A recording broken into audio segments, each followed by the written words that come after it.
Hello.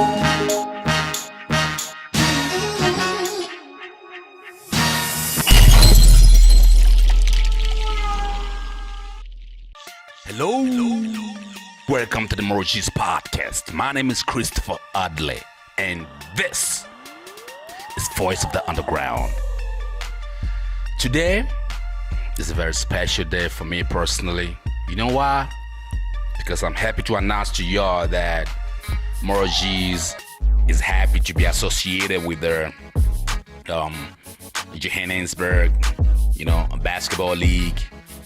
Which means we're gonna be having a lot of great things coming up of that association. You all know how we do it.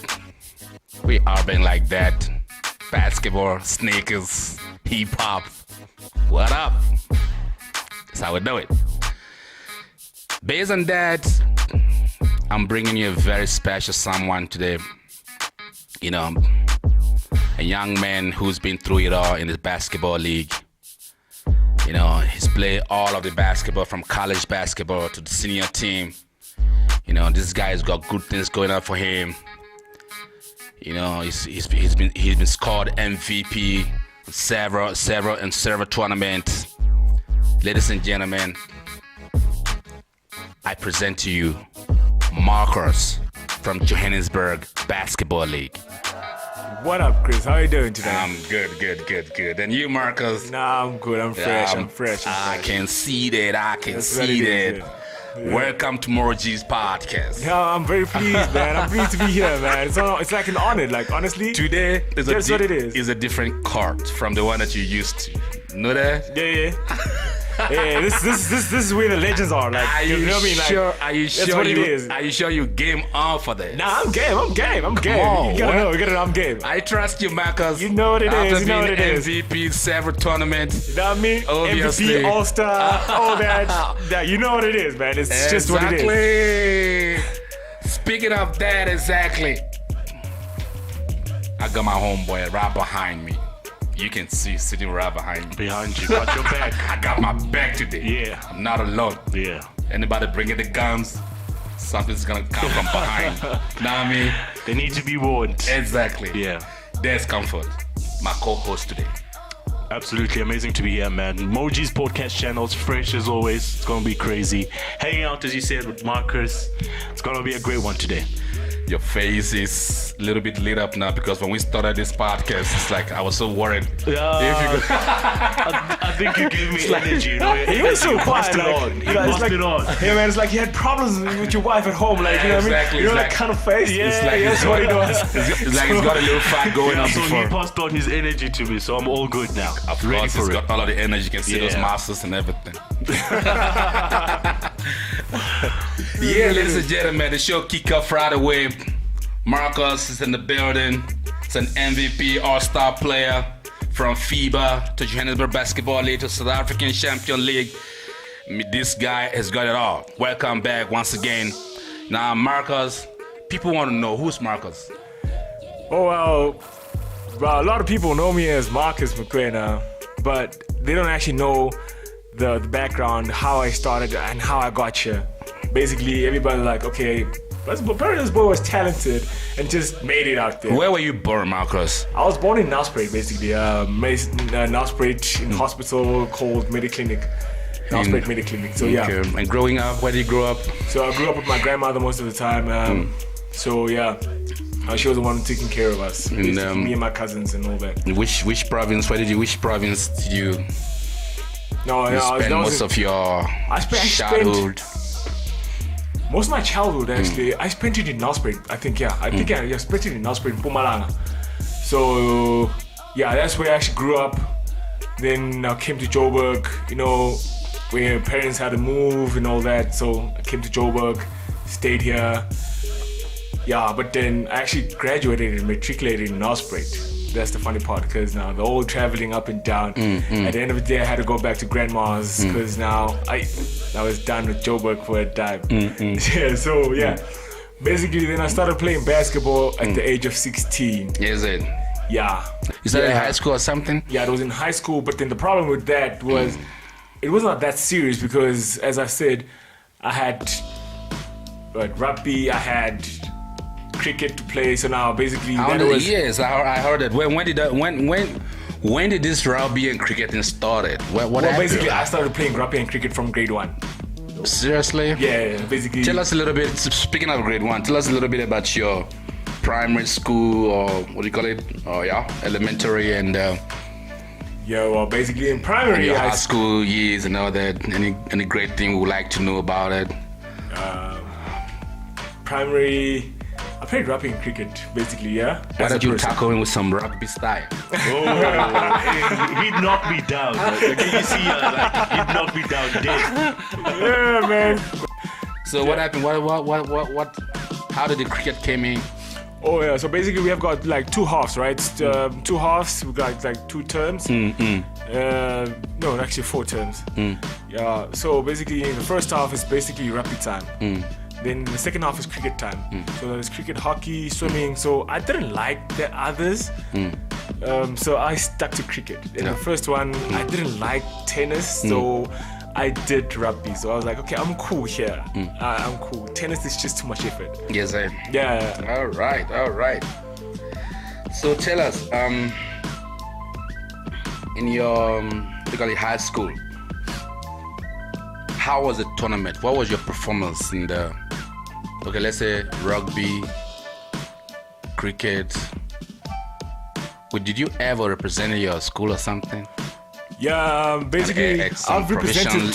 some- I've represented. District level. Yeah, I've represented my district. I've represented my province, which was Mpumalanga at that time, for cricket and rugby.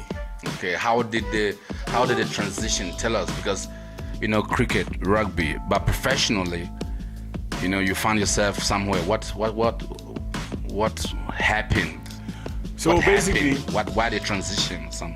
basically the thing is, when I left primary, basically that's where I all started. Because now when I was in primary, I was in Lasco Northspruit, which is basically one of the biggest schools, primaries, which is followed by, not actually followed by, matched up by the high school called Watco Northspruit. Those are the big schools in Mpumalanga, basically in Northspruit.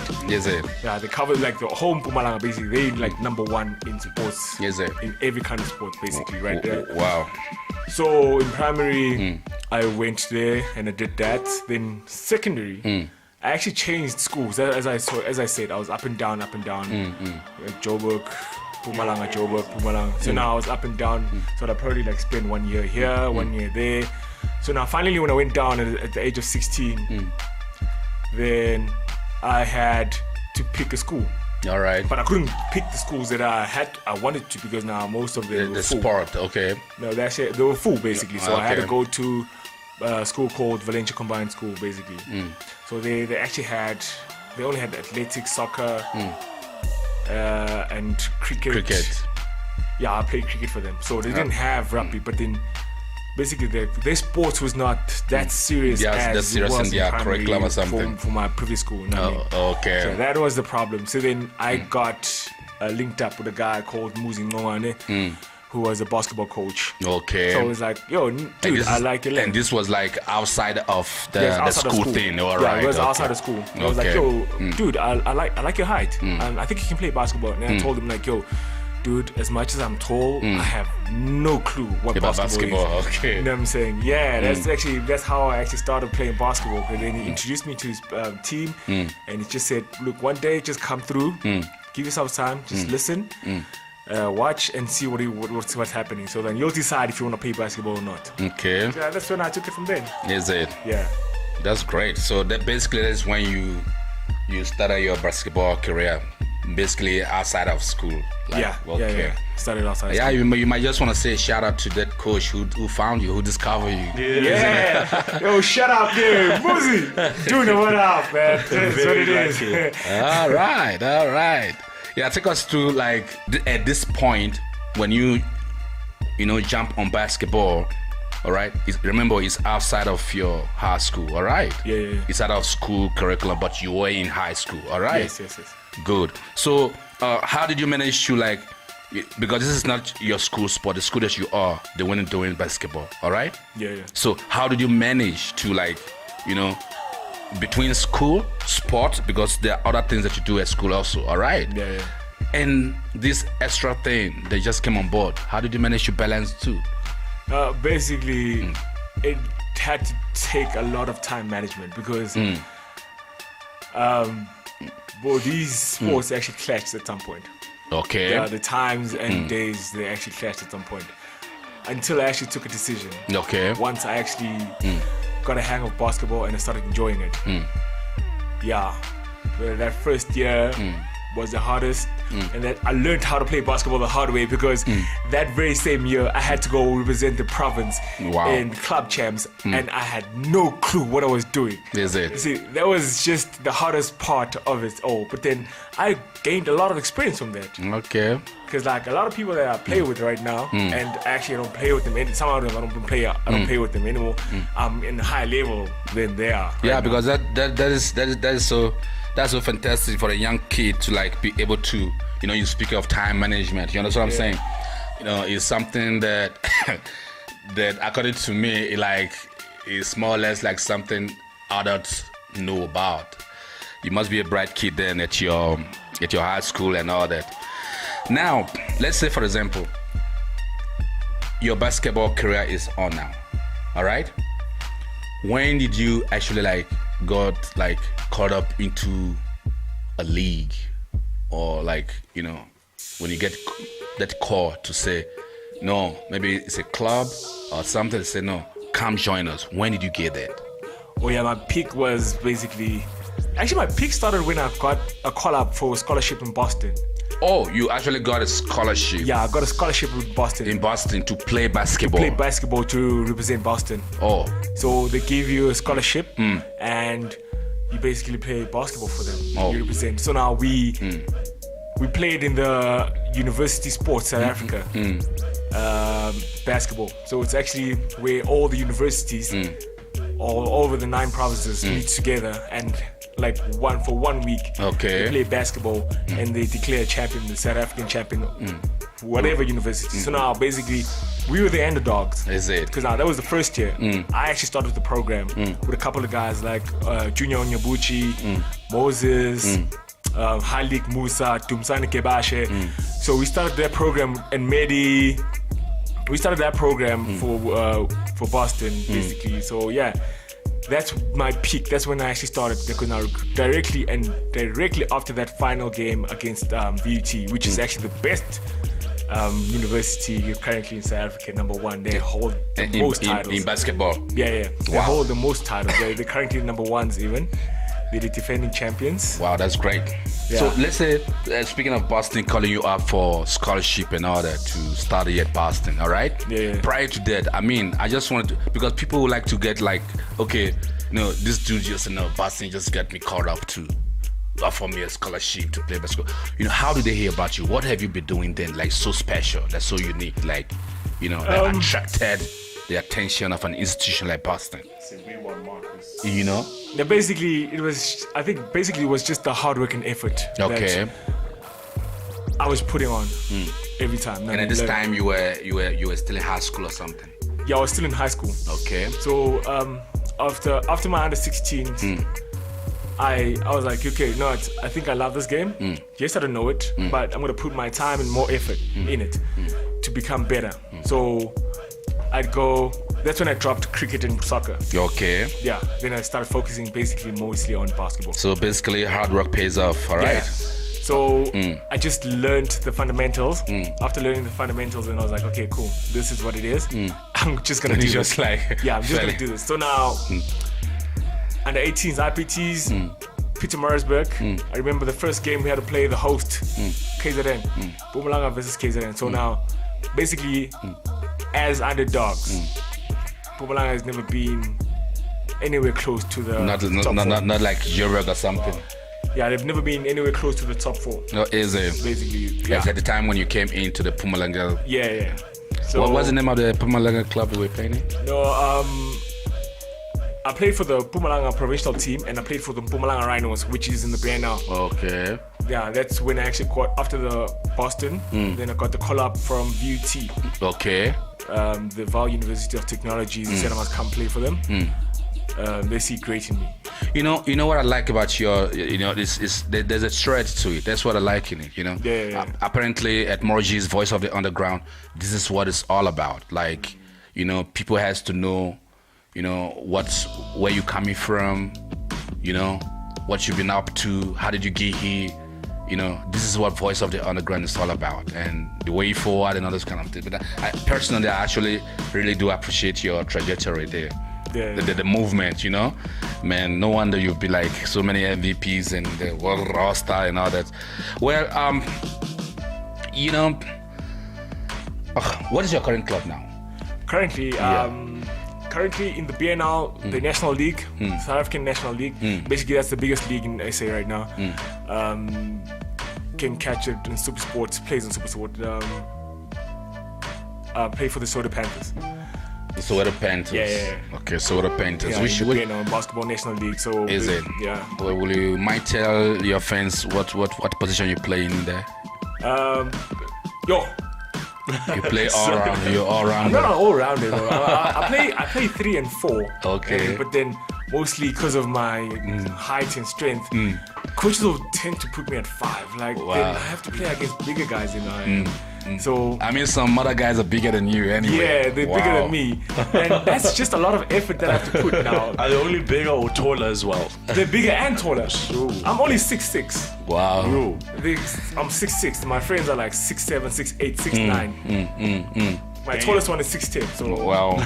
so you gotta understand. I'm like almost like I'm the shortest of the clan. It gets Friendship clan. intimidating. Yeah. So that's what it is.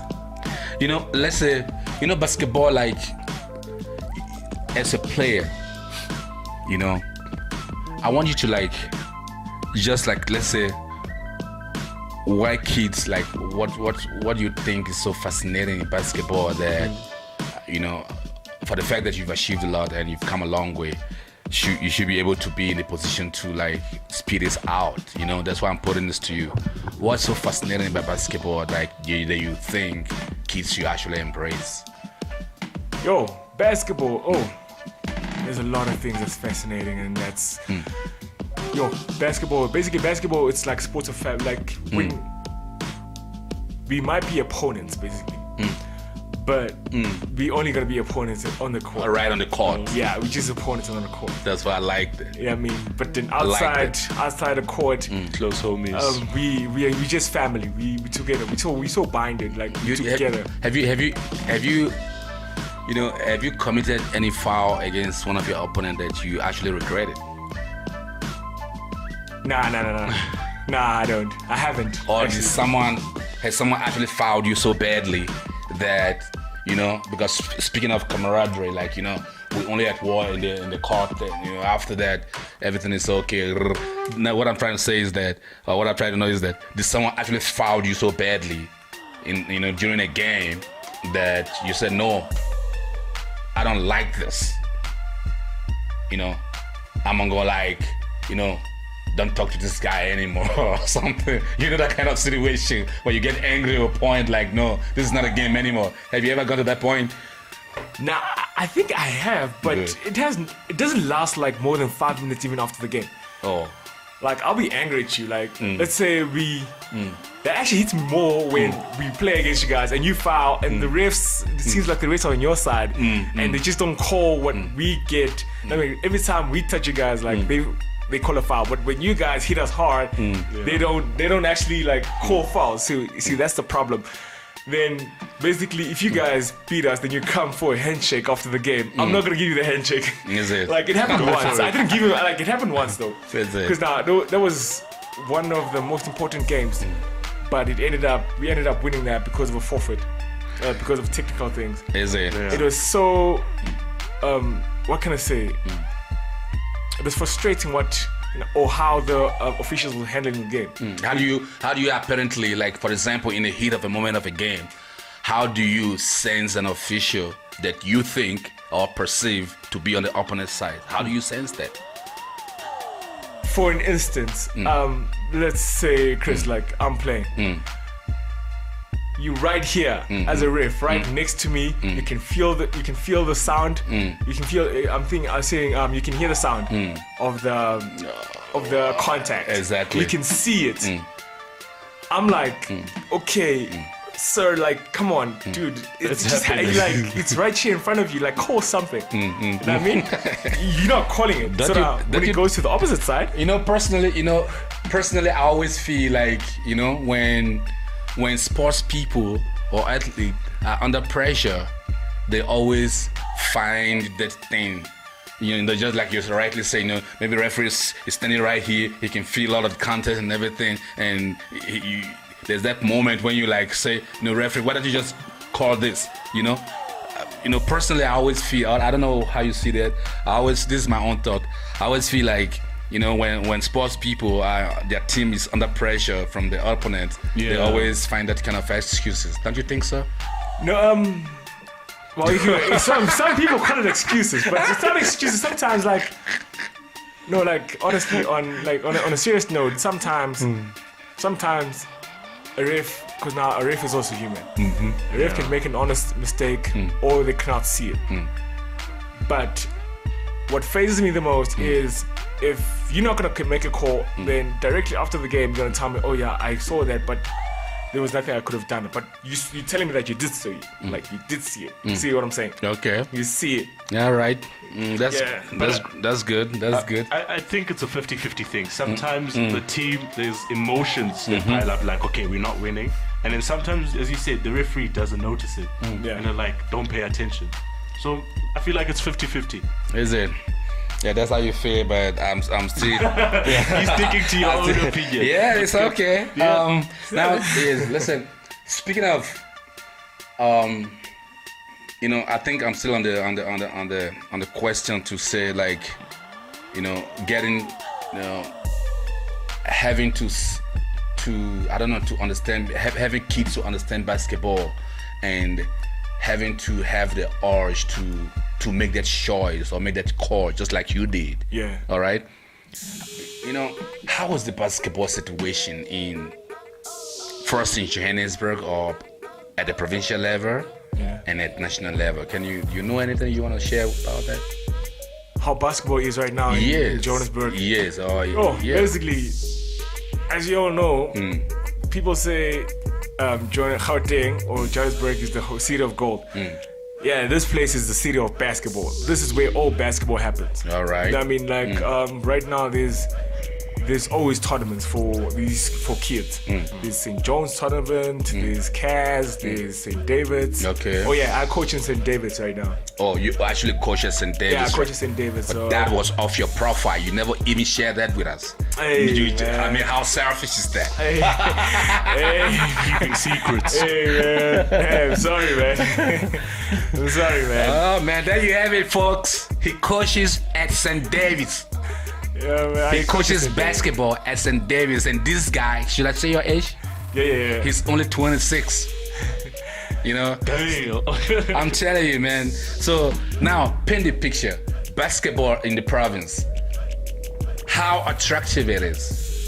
How, because some of the kids, let me tell you what this is my own research and my own understanding. All right, is that when you go to the hood, each of the hoods, in the country in South Africa, but I think this also spreads to some of the other countries in Africa as well, is that basketball is not in the hood, but it's in the suburbs. All right.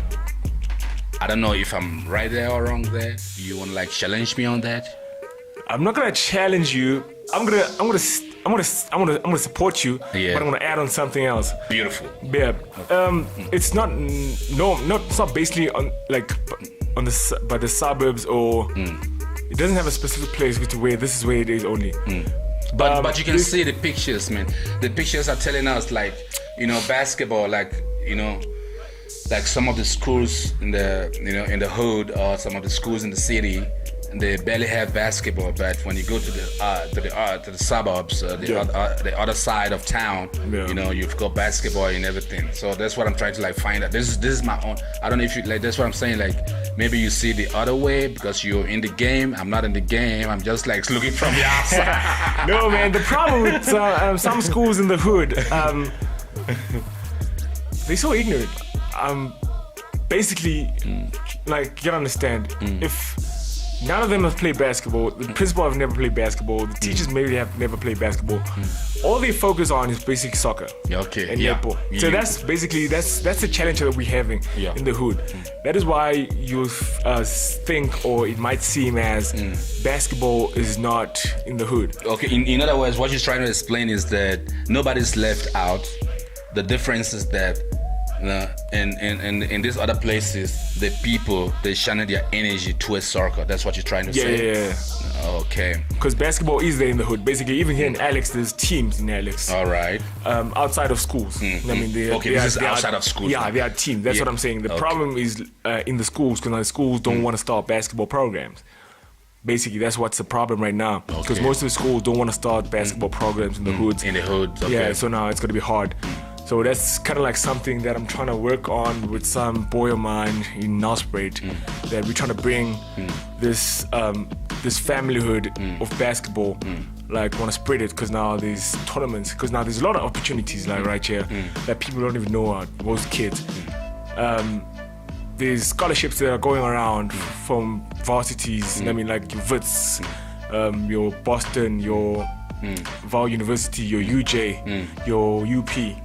They're giving out scholarships. Your University of KZN, your CPUT, your Limpopo, your But TEF. though, do you really think like there's not of there is a lot of effort, because like now, for example, just take for example, you've already decided, like you and your boy from Nelspruit, all right? You guys should try to create some kind of awareness or tell us about that program. What's your vision? So basically, our vision is we're trying to start something that's almost like what it is here in Joburg, where all the schools get to play basketball. All right. We don't want to actually end it there, where schools in Nelspruit only play amongst themselves. We want to bring it up abroad, where they can actually come to Joburg and participate on all these college games, these St. John's tournaments, these CAS tournaments, St. David's tournaments. These tournaments happen like annually, so that probably like in a year there's 4 tournaments or 5 tournaments. So it goes up until November. Yes, sir. Yeah, that's the thing. So we're trying to start basketball programs in all schools. And this you try to do like in Nelspruit or something? Yeah, we try to do it in Nelspruit.